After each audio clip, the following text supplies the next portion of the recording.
Namaskar and welcome to yet another episode of Health for All. On behalf of HEAL Foundation and IHL, we are glad to have you on this particular panel. I am Shankar Raj, President of the New Delhi-based HEAL Foundation. After a successful run last year, the informative Health for All show enters season 2, this time supported by IHL. We thank IHL for reposing faith in us on this important mission of spreading information, right information on health and medicine and allied matters to one and all. Though this is not a complete health show here, we have something that is connected to health. As usual, we would strive to maintain the high standards that we had set for ourselves in season 1.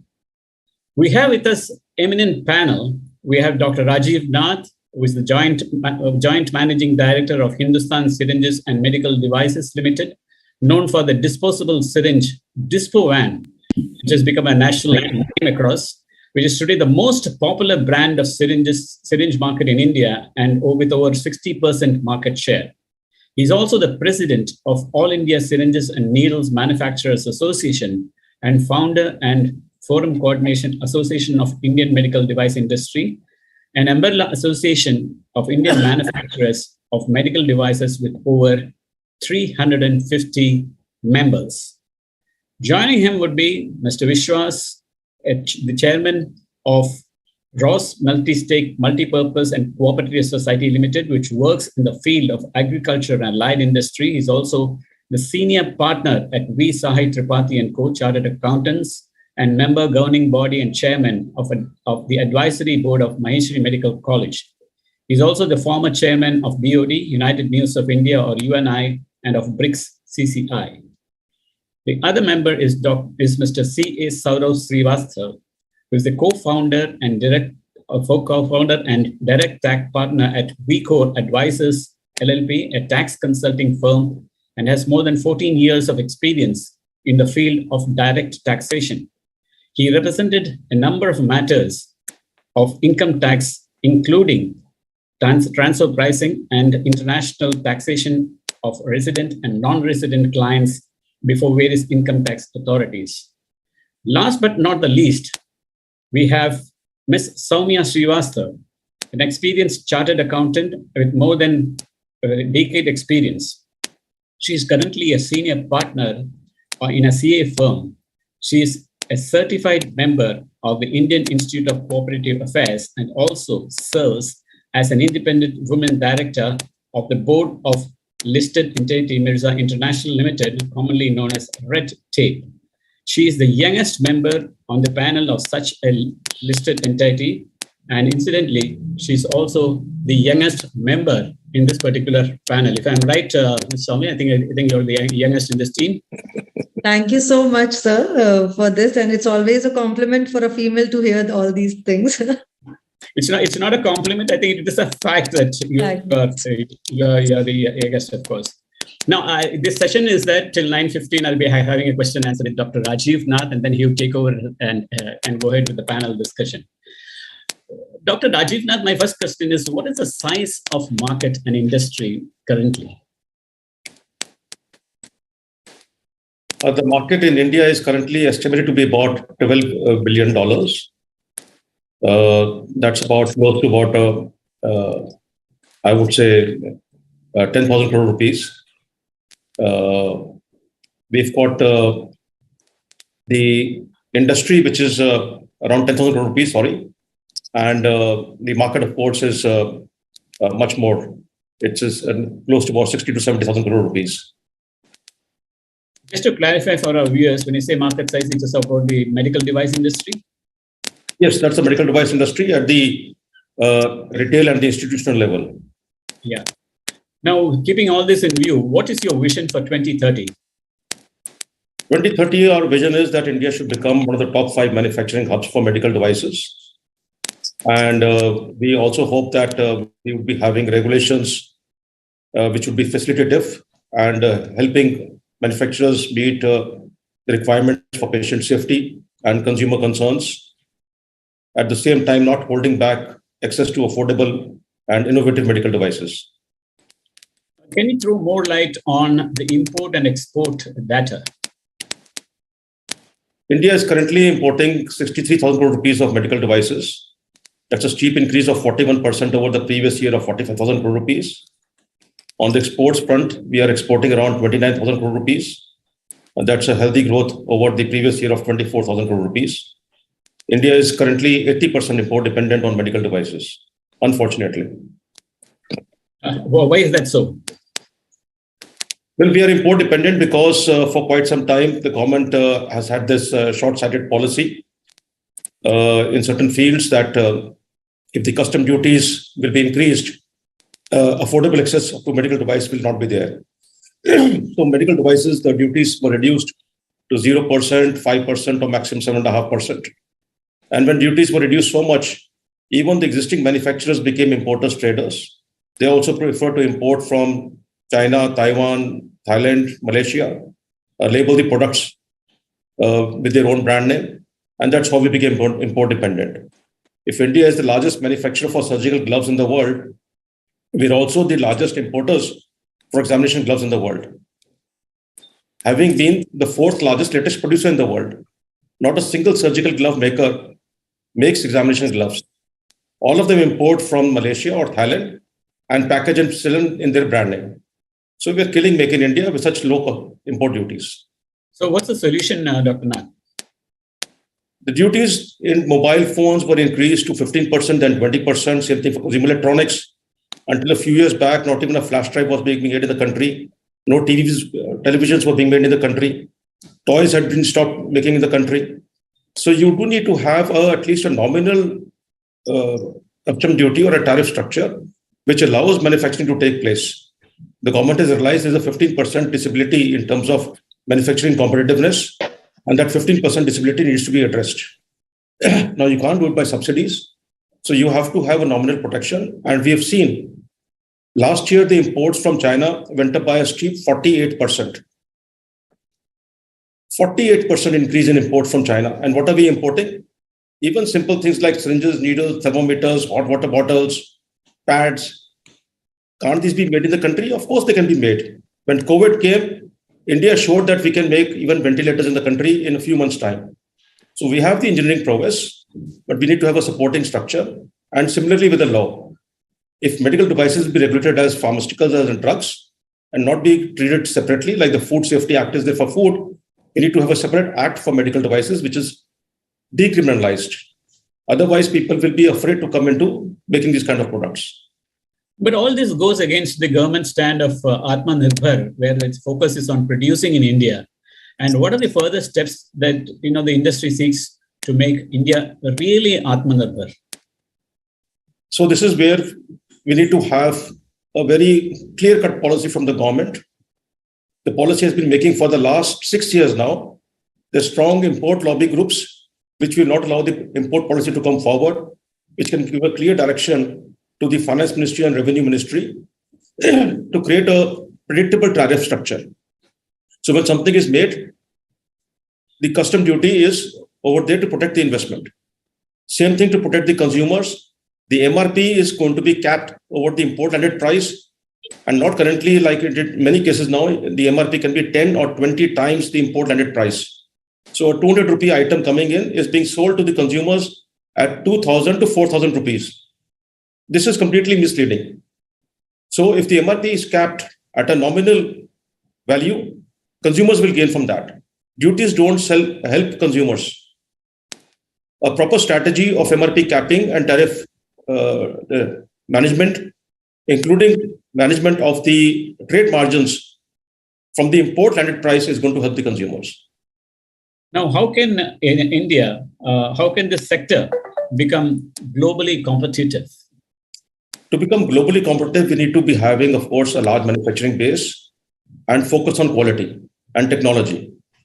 So on doing that, we need to be having an incentivization where production and sales of goods is done based on quality.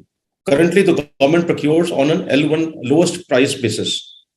The motivation is not there to build on quality. The low motivation is there to cut on specifications, cut corners, to reduce pricing, to be competitive. So competition is not globally done by price. Competition is done by value. So you have to give value to the buyer in terms of quality versus price as a combination, not just lowest price alone. Nobody internationally will be buying just because you're the cheapest in the world. Even right now, when we are exporting, many Indian products are being sold happily and being bought happily, even at 30% higher price than the Chinese products, because they have confidence on the quality of the Indian technology and the Indian product. You're a very senior person in this particular industry and also have a wider vision of the market and what's happening in India. So I'll ask one last question to you is, we are on the cusp of the union budget. So what do you expect for your industry and also what do you personally expect from the budget? Well, we've been hearing for the last 3 years that, number one, the allocation for health is going to be increased. We hope so it is increased, because currently at less than 2%, we are way different from the other countries in the world, which are normally at 9 to 11% of the GDP, which is being spent on healthcare. So more allocation is definitely important. Then secondly, if the government is really serious about manufacturing of medical devices in the country, what policies have worked well in consumer electronics, mobile phones, toys, cars, bicycles, that kind of a policy, unless it is applied for medical devices, we will not be having a thriving industry over here. The people who came forward to make medical devices for COVID critical medical devices, they have been shutting shop and closing factories. Now that is very sad. So if this environment will not be there, they cannot grow. So we hope the budget will be having something for that. And this can be treated as a pool. So if the government will be using imports to finance infrastructure, that is the best way. So if there's a cess added instead of custom duty, if government say adds a 5% cess on the import duty, that 5% cess can be used to build infrastructure so that medical devices can be made in the country under a PLI scheme or under a MedTech Park scheme. This will help the country going forward, and we hope that something will be there in the budget on that. Yeah, I completely agree with you. 2% is extremely low. And of course, the pandemic did really give us a wake-up call on what is needed to be done in the healthcare industry. I think that was a good sign of the pandemic. And I hope we have a better infrastructure built up, as you say, good suggestions that you gave. Now I hand over the platform to you, Mr. Nath, to continue with the panel discussion. And please go ahead. Thank you so much, Mr. Shankar. Pleasure to be over here. And thank you also for introducing my co-panelists. They definitely do bring a lot of knowledge and talent over here. So I would like to start initially with Mr. Tripathi. Yes, sir. Mr. Tripathi, can you just tell me briefly about your organization, what you do? Very briefly. Yeah. Healthcare. Thank you, Dr. Nath. You come from the industry and a very, very experienced hand. And really, I enjoyed your intervention on the medical devices industry, because we in elder care also basically use all these things. So I would like to say that I am chairman of elder care. This company was formed 5 years back in Delhi. And we are our main focus is that we provide old age home within your own home. That is our tagline. And so coming down to this delivery that we do for the old people, the home care model that you've created over here, can you just tell us an idea as to how big is this market in the country in terms of home care delivery or the elder care delivery? Elder care delivery market, if you see, we can see it from two sides. One is population, and second is what is the size of the industry in finance, in money terms. Population as of now, in 2021, as was estimated, was 139 million, means around 14 crores. And by 2031, it's going to be around 190 million, like 19 crores. And in financial terms, the geriatric services industry that has been estimated to be not only elder care, healthcare, but including assisted living, that is around $25.7 billion in India. And in US, you'll be surprised to know, we all will be surprised to note, it is $670 billion industry in geriatric services, including assisted living services. What we did in elder care, and what we are pioneers of in way that we utilize that when elders need facilities at the home, it is not easy to trust anybody coming in the home and giving services, because a lot of safety issues are there, a lot of risk matters are there. So what we decided was that we studied, we made a market survey, we studied and all. Then we came across that the family assisted living system of the armed forces, they provide care buddies for the families to be taken care of.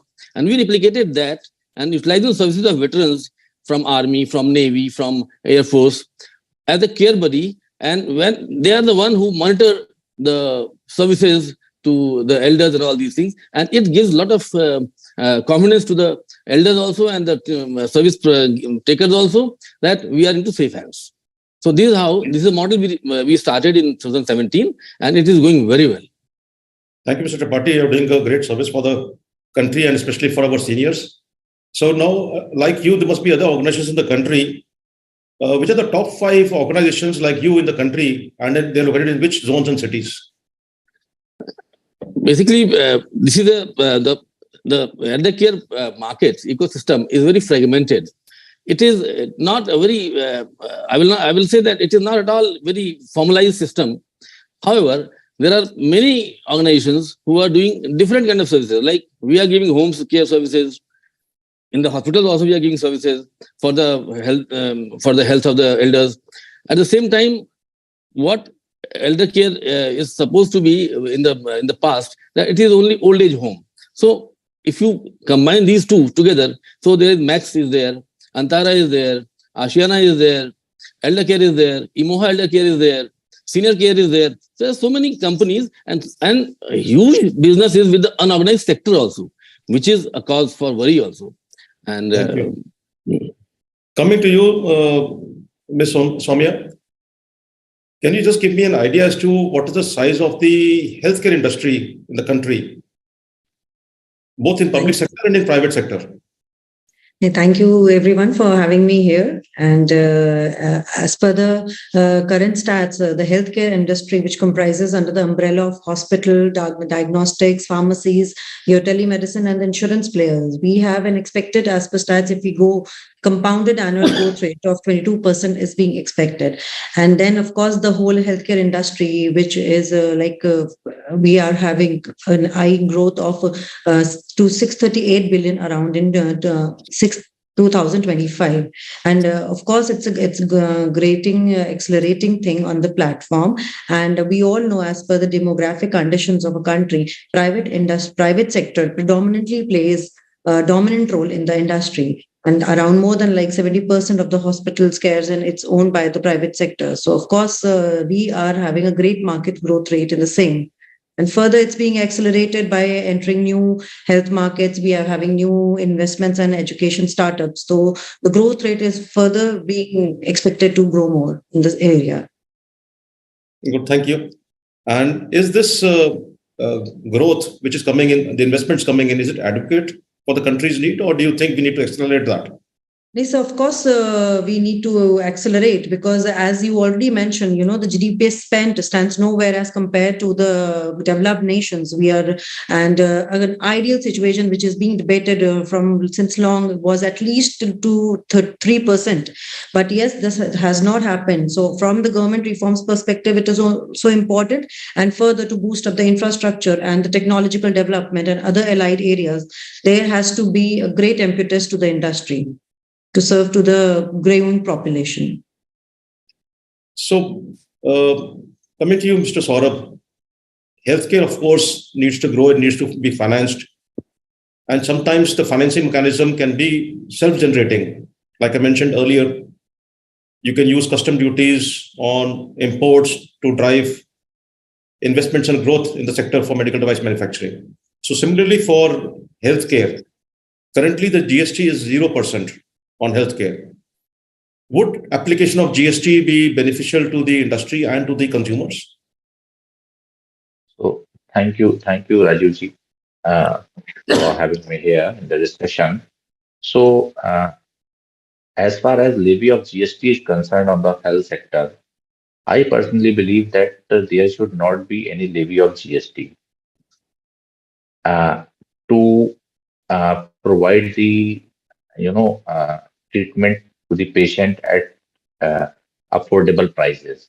So wherever GST or any other taxes are levied, the cost of providing services will also increase.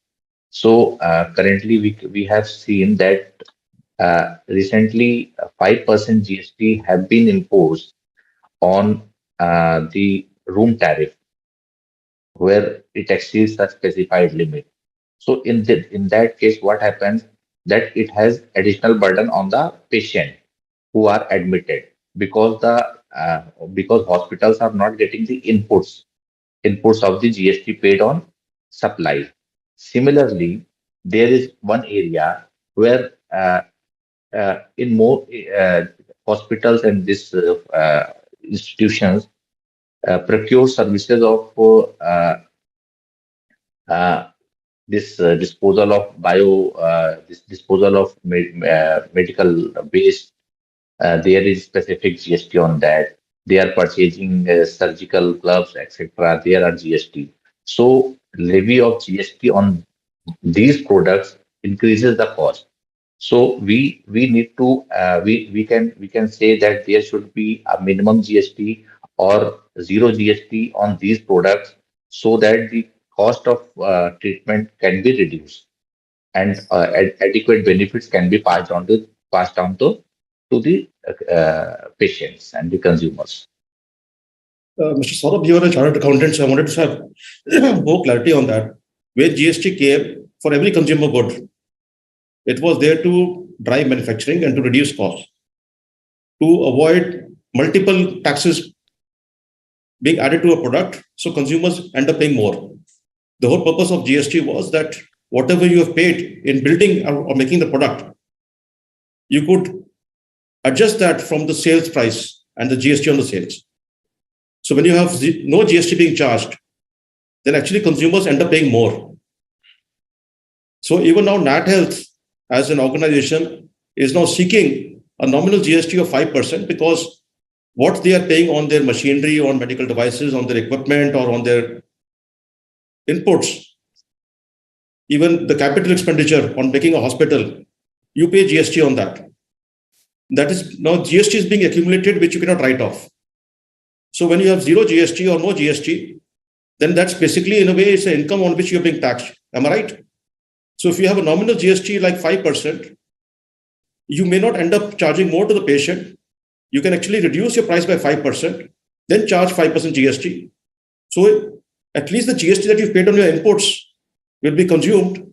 You'll have more transparent costing, and the consumers may not be end up paying a higher price. Your opinion on this? See, levying GST or not levying GST will not affect this situation because होता क्या है इन cases में कि जब GST एक बार input पे लग जाती है and this GST is not adjustable. Even if it is adjustable, it added to my cost. For example, I have procured 100 rupees item and I have GST has been 5 rupees GST has been charged. So my total cost is 105. Then again, if you are saying that we have to charge 100 plus 5, 105. So ultimately 105 will be recovered from the customer, ultimate customer. So this will not this is not going to help our in this. So idea if you see on medical practitioner there is no GST. The basic idea is this is the necessity. This is a necessary services. On this GST should not be levied.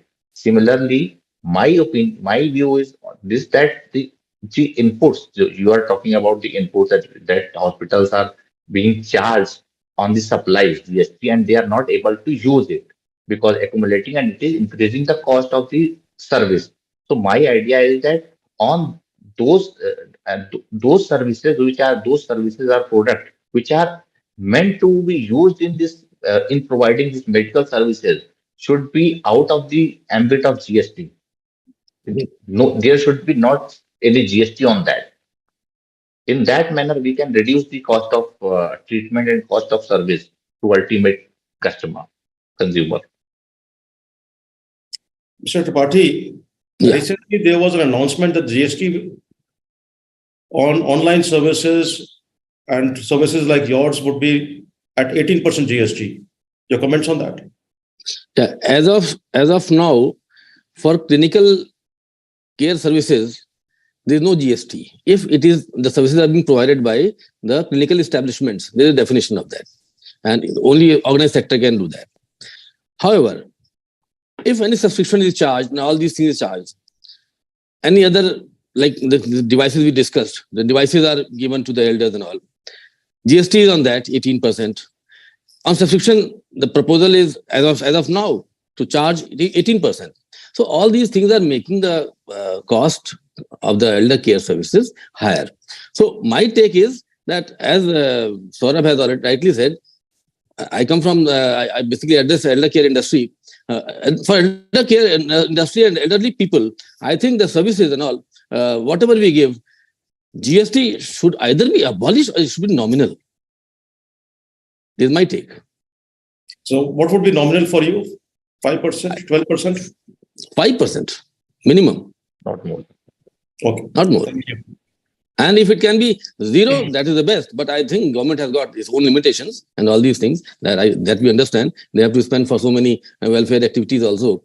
So it can be nominal. Why 18%? When so many other things are at 5%, why 18% for the elderly people? They're already facing the challenge of aging, and we have to make their life easier. Very right, Mr. Tripathi. I agree with you. Healthcare delivery is not luxury delivery. Yes.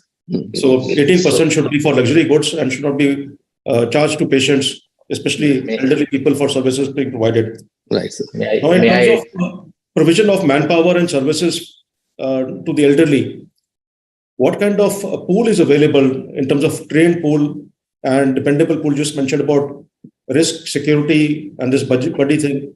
What kind of structured training is available to these kind of healthcare providers? When we started, it was not much there. But now, since Ministry of Skill Development, many organizations are now taking grant from them, money from them, and training nurses, care buddies, and care services, caregivers, and all these things for 3 months, 6 months course, diploma courses they offer. And we basically source our care givers from these organizations, because the government has already made a condition to them also that we will be giving grant to you only when you provide 50% employment to them. But what we have seen practically is that we hire them, we keep them in our hostels, our PG guest houses and all PGs. What we have seen is that they have got more bookish knowledge, whereas practically they are not that skilled. So we have to train them in our organization first, by our staff, by our people, and then we make them train. If the government makes some regulation, proper regulation and all these things, that it becomes a organized system of training and getting skilled, like ITI is there, like other things are there. In same way, healthcare givers ke liye bhi government should have some kind of a mechanism where they give some facility to them, grant to the organizations, and then people will be willing to get these services and this education, and will be more. At present, to be very frank, there is really lack of skilled manpower.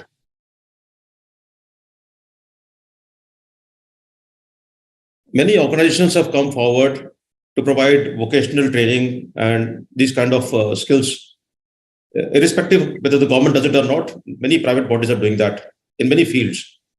You have it in nursing. So this kind of home care nursing that you're talking about, as a structured system over there to provide personal certification. Yes. So that people are available who are qualified by this, access to this vocational course and a personal certification. Yes. Isn't this something beyond an organization like yours, available by professional educational institutes who can provide this training? Yeah, there are institutes. And these companies are there. Not institutes per se. Institutes are not very with the right word to say, but there are companies who are training people as per government policy, and I think their interest is to get the government grant and all these things, and they are training them, and they are providing us to those manpower requirements. However, there is no such institute kind of a thing and all these things. We need to have a national policy, basically. And this is when you will ask me about my budget wish list. I will say that we need to have our national policy for elders where it is structured completely. Everything is mentioned, because in 2036, we are going to have around 300 million elders, and it will keep on growing. And every country is now pressured because of the expenses on the elders. So we need to bring private investment. We need to bring encouragement to the private sector also. So government needs to have a national policy, I think. It's a high time. Interesting, Mr. Tripathi. Ms. Soumya, how does digital healthcare impact the common man or the elderly patient? Because digital healthcare, this conversation has totally been changed by the post-COVID-19 pandemic. So, of course, it's the need of the hour, I must say, and with the greater accessibility and lack of facilities and awareness in the semi-urban or the rural areas, digital healthcare has been a boon. Like as per some standards I was studying, like around 45% of the population has to travel at least 100 kilometers to get some consultation or to have healthcare facilities. But with the emergence of digital healthcare and with the use of technology, how we can have timely 5-minute consultation for some emergencies, and what can be the deliverable on that part can save a lot of lives, and plus timely jinko madad mil sakti hai. And of course, we all know the penetration of internet across the villages, or jo in technology enabled nahi hai, to un cases mein how we can set some community service centers, jo samudayik swasthya kendra होते हैं, वहां पे हम कैसे setup कर सकते हैं government का, to provide some consultation and to provide some health care facilities. And having said that, not only the video consultation I am talking about, now how digital tools can also be used in the same, that also needs to be checked, like you can say some wearable bands, like driven by artificial intelligence or whatever the technology is. For example, I am an elderly person and I am having a BP, I am having a heart condition, and I'm living alone, so I faint. So how push notification can be sent to my relative, and at the same time to an emergency center, so that timely action can be taken. So digital tools, wearable devices, along with the technology in this healthcare, can be in conjunction to achieve greater accessibility to the people. Now, there's also talk about bringing in a system of unique IDs, health IDs. Right. Your take on that? So, of course, unique health ID, thanks for asking. This is a thing which I assume is a less talked about thing. Now, health ID can be a game changer. You know, you can have all the data at one place, the ease of accessibility. It can be everything. Now, when I say, given the demographic conditions, we also know there's a lack of awareness among the people. They don't even know for what they are being operated. Unki kis cheez ki surgery ho rahi, unko nahi pata hota hai. The critical maintenance of records, prolonged illness ka hota hai. We have so many files for CT scans and X-rays and, you know, medical prescriptions. So agar wo data consolidated rahega, so it can do great for even the doctors and for the public also. So in the sense कि जिनको आपको पता नहीं है कि कोई चीज आपसे prescription miss हो गया, आपकी कोई durability नहीं है, then for the second opinions when we go, the doctor can, you know, immediately access कि आपको क्या बीमारी है, he can give you the treatment, right treatment for that. In case of emergencies, you know, if a road accident happens, till the time the doctor would know from the relatives whether he's having a heart condition, or or वो किसी चीज से allergic है कि नहीं है, the instant record can be from the unique health ID and the tracing for that. And you know, also for the government can strategize it. For example, demographic conditions के हिसाब से उनको लगता है कि एक जगह tier 1 में there are more diabetic patients, and in the tier 2 there are less diabetic patients. So God forbids if some other pandemic happens, so the routing and deployment of how the vaccines and medicines can be, you know, as per the data which has been as of concentrated and extracted from the health IDs, can do wonders. So it's a long process, though I'm not sure how it can be done, but of course it has to be done on the war footing basis. And of course security is an issue. So this is also definitely a concern which people have been pointing out. People have worried about privacy and access protection. How do we have this safeguard mechanism over there? So since I'm not a technology pro person, but yes, at the least I can say is how we can have data integrity, how we can have cyber laws, how we can have research and development deployed in the same, so that we can have cyber attacks, zero tolerance to it. And of course, Mr. Mansukh also mentioned in the Davos annual WEF also, he has mentioned the role of research and development in the same. So we can, let's see what we have in the store, and how cyber laws in conjunction with all these things can be done to have the public confidence in giving their correct information to the government.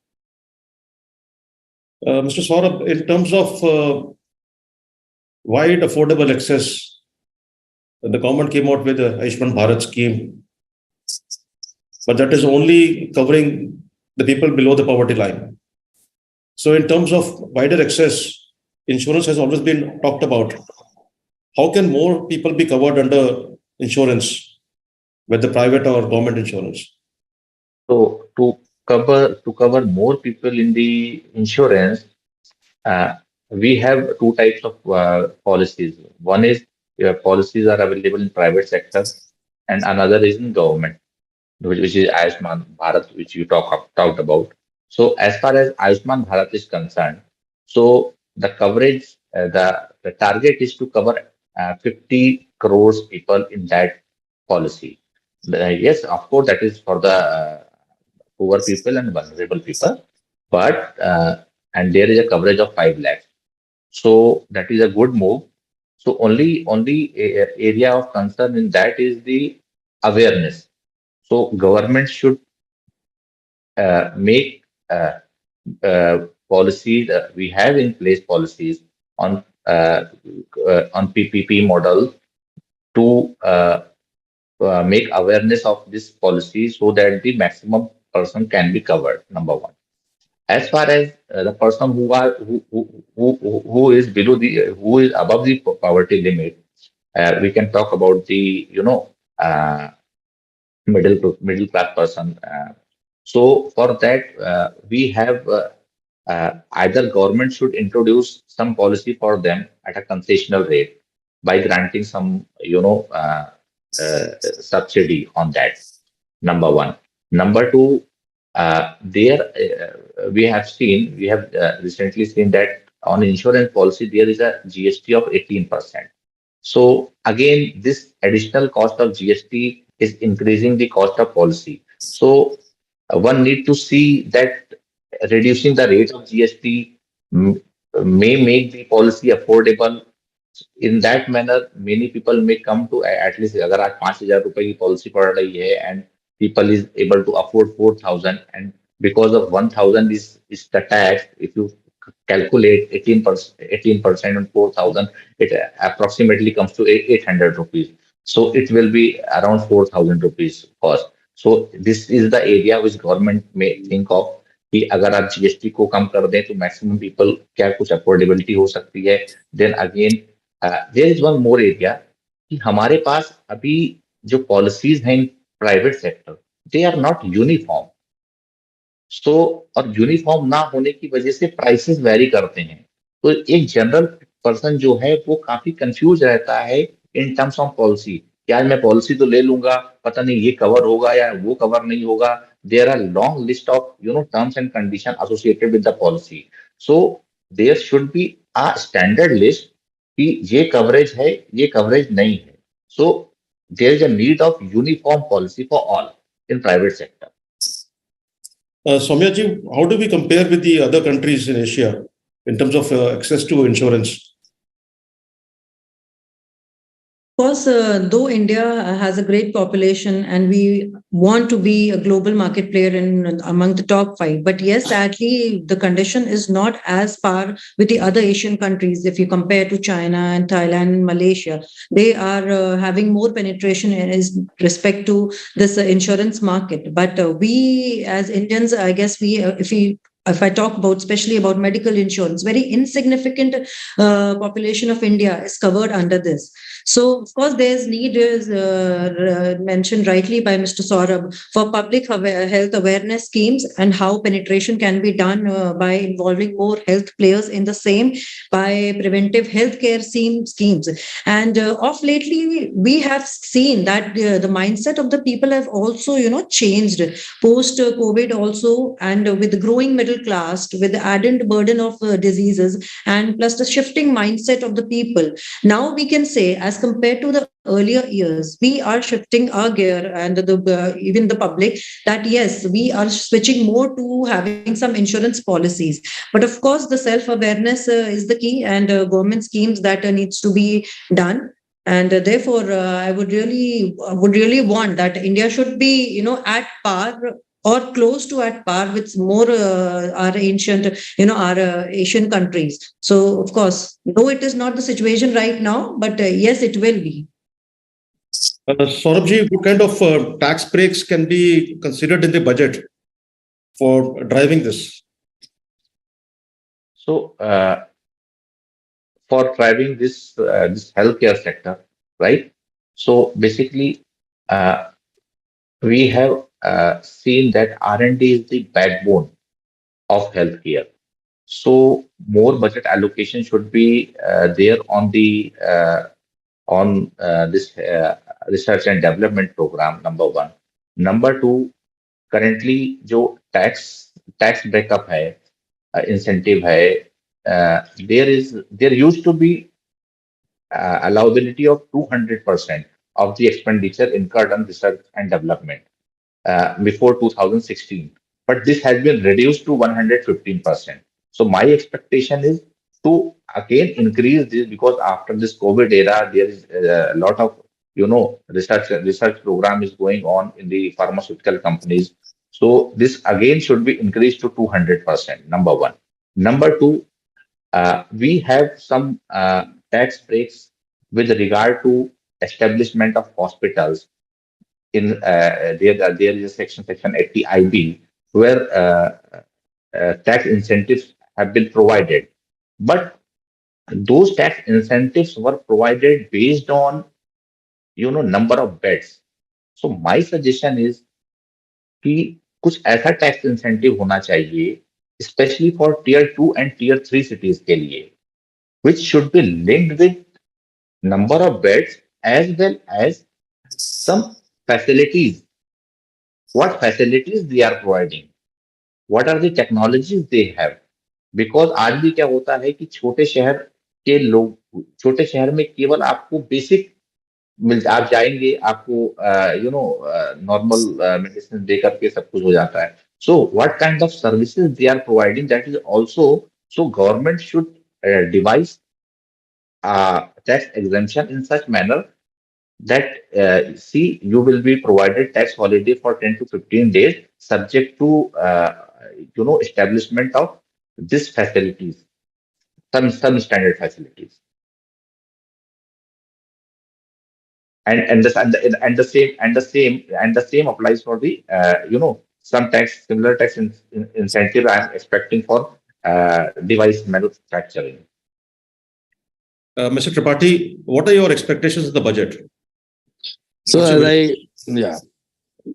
be very frank, our elderly people are the backbone of our country, because they have been, the country as of today is majorly because of their contribution to the development of the nation. And it is really our privilege to serve our elders who continue to bless us. The only thing is that since at this fag end of their lives or aging, they have the issues of loneliness, powerlessness, isolation, medical issues, and so many other things. And now the time has come that the government should, as the government in the past once made IT policy, this IT sector policy. Before that, government was, and then that has added in the development of, helped in the development of this sector. In the same way, now the time has come that government must, in a very, very formalized way, in a very organic way, objective way, do something for the elderly people, because if they are going huge in numbers, and because of the increasing life expectancy also and other things also, government needs to now push it this sector, as whatever care we give for the children. I think more care, equally, if not more than equal care, is required for the elderly also.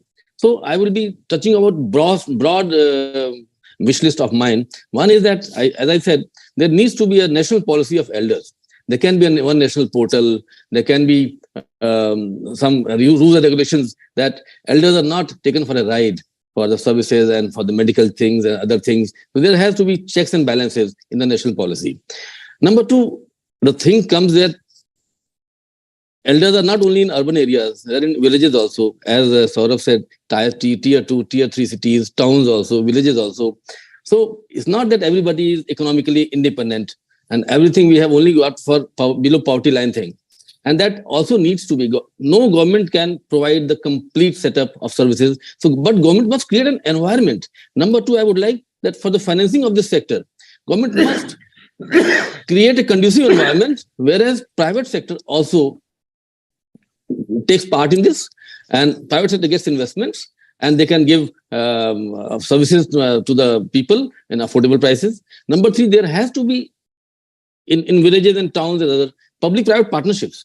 Like we are giving services mostly into big cities, right, or good cities. What happens to the smaller cities, the villages? So there has to be a national policy where government says that, okay, with the district, one can, with the permission of the state and district and private players, you can make a public-private partnership, synergy and all, so that healthcare, and not only healthcare, assisted living also, I will say, because they have their property issues, they have their banking issues, they have their travel issues, they have their religious travel issues, they have their other things also, how to lead their good life. So I will hope that budget gives some importance on this also. And last but not the least, we must create an environment for the elders. Not that we only have to have elder homes or elder clubs and other things.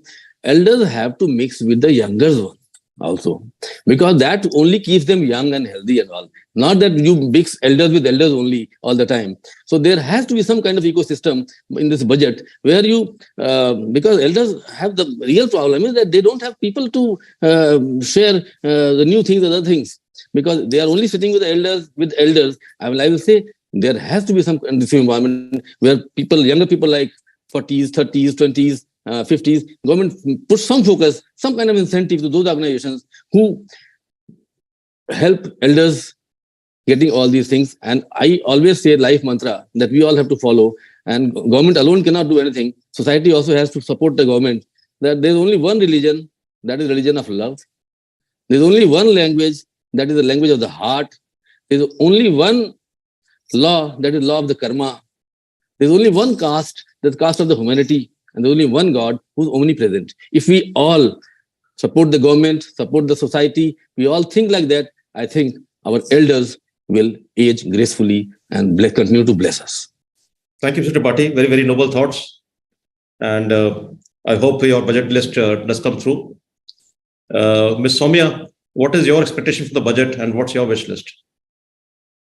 Yes, speaking from the individual aspect and from my client's perspective, of course, they always ask for greater enhancement and wider coverage for the medical allowance exemptions, which we generally have. Say for Section 80D, they want कि भाई हमारा medical insurance with the increased cost of living and the higher medical cost, we get a very, a limited amount of exemption which we have. So हम ये एक meaningful coverage होना चाहिए, and that's what we should have a greater base also from the perspective of individual, how that can be meaningfully increased. And having said that, I would also draw attention to how investments can be done for the conducive environment of research and development, especially for, like sir indicated, PPP model and upskilling the labor force.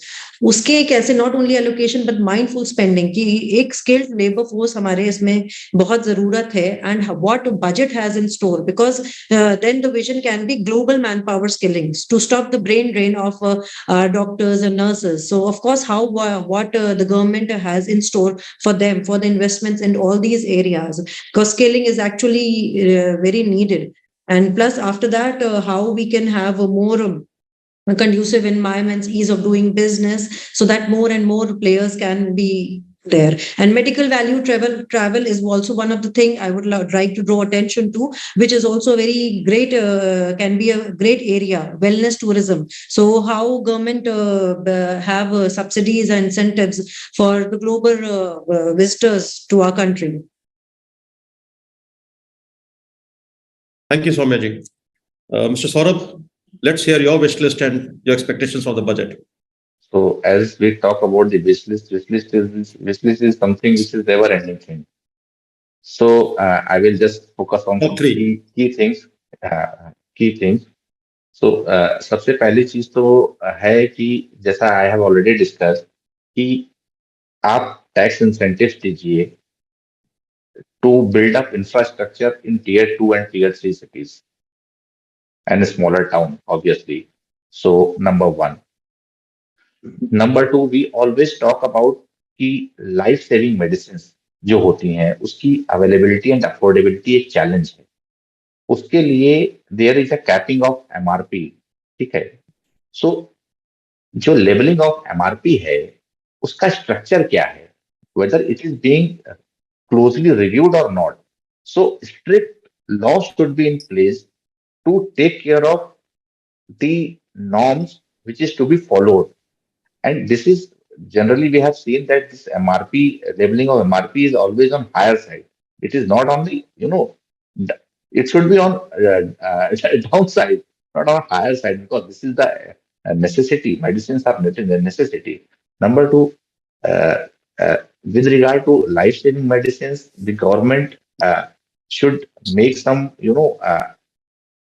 provision that the companies can, utilize its CSR, allocate its CSR for, funding the life-saving medicines so that the cost of life-saving medicine can be reduced. So such type of law should be in place. Number two, we have to see that demand and supply of these medicines. कि इसमें actually में we कि भाई हम बात करते हैं availability की, तो there should be proper strict laws in place कि एक्चुअली क्या there is issue of availability या दिस इज मतलब है और फिर भी अवेलेबल नहीं हो पा रही है. So strict laws and penal provision should be there. Thank you, Saurabh. But doesn't CSR already have the flexibility of allowing corporates to finance hospitals and even individuals get access to healthcare, including medicines, including medical devices and equipment? Yes, there is CSR, there is a risk that CSR can be spent on this for the companies. I am talking about कि एक mechanism develop होना चाहिए. I have a company, I am pharmaceutical company. I have a segment in which life-saving medicines are being manufactured, and other segment is in which, because we have a combined project, setup for manufacturing of these medicines. So there should be a mechanism that we can say that, see, you have said that 1% cost, 1% of profit I should spend on CSR activities. So I am utilizing this 1% in reducing my cost. So I'm talking in that sense. These provisions are there in place. Thank you. So I'm thank all of you. You've done a wonderful job in giving us very interesting insights. And to the audience who's listening in, the Indian government is spending hardly 2% of the GDP on healthcare, compared to nearly 10% which OECD countries spend. And most of this expenditure, unfortunately, is coming out of our own pockets. And many times the pockets are not deep, they are shallow.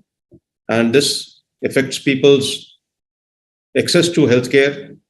And it's not uncommon to hear, even during COVID times, where people went bankrupt in trying to access healthcare in the private sector and trying to keep their relatives and family alive. The healthcare delivery is also very lopsided.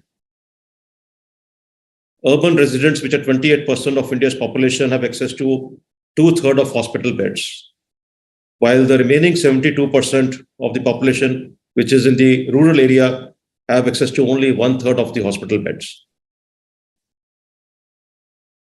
COVID has shown how fragile our healthcare ecosystem is.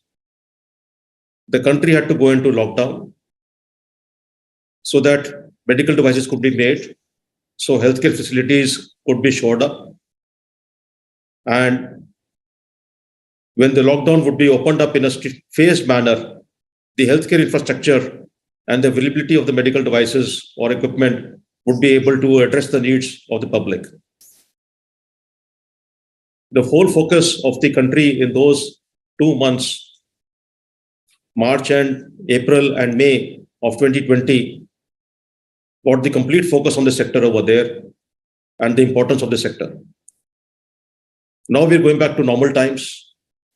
One cannot forget the need for continued investment in the sector over there, whether in terms of manufacturing of medical devices, low cost availability and access, or in terms of healthcare infrastructure, or in terms of providing better home care, especially to the elderly, because they are the most vulnerable. A good state like West Bengal, which has got very good public health care, has only 1.5 beds per 1,000 people. If we compare even with countries like China, Brazil, Thailand, and Korea, they have an average of 4.3 beds per 1,000. There is a lot of area for us to improve. The global medical device market is around $646 billion currently, and this is expected to go up to $750 billion. Of this, USA alone is having $200 billion, one-third, one country. If we aspire to be a $1 trillion economy, if we aspire to be taking better care of our people, we need to make an investment, and healthcare is an investment. Of course, nothing is for free. The government has its limited role to play, and one cannot depend upon the government for everything. And if the government has to give everything, then they, of course, need to have access to more funds and more taxes. It cannot be free delivery always, so their cost has to be paid by somebody. So let us be pragmatic in terms of access, in terms of costs, but let us also seek that healthcare should not be treated as luxury. Insurance services to the elderly may not be at 18%. Certain medical equipment and testing instruments may not be at 18%, and a more nominal GST of 5% in healthcare and 12% in GST in medical devices, it will make life more livable and more acceptable. Thank you. And over to the organizers. Thank you for the opportunity for this interesting panel discussion just prior to the budget, and something I think very close to the heart for all of us, whether sitting at home or on this show over here. Very, very right said, sir. Thank you very much. I would like to thank you for agreeing to be the moderator. I think it came out beautifully. Thank you, all the panelists. And we'll be back next Sunday with a great topic. And as you know, Health for All, we've completed 50 plus episodes. And with you guys on the panel, I think with the stalwarts on the panel, we have a beautiful show in line. We have our audience live on Facebook and YouTube. So Zoom, of course, we have limited audience, but you are being viewed by a lakh plus audience on Facebook and YouTube. Thank you very much. Thank you very much. Thank you, Dr. Nath. Thank you. Thank you.